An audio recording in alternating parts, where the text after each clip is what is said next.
और इब्राहिम के दीन से कौन रूगर्दानी कर सकता है बजुज उसके जो निहायत नादान हो।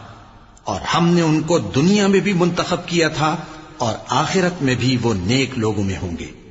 जब उनसे उनके परवरदिगार ने फरमाया कि मेरे फरमाबरदार हो जाओ, तो उन्होंने अर्ज की कि मैं रब्बुल आलमीन का फरमाबरदार हो गया। और इब्राहिम ने अपने बेटों को इसी बात की वसीयत की।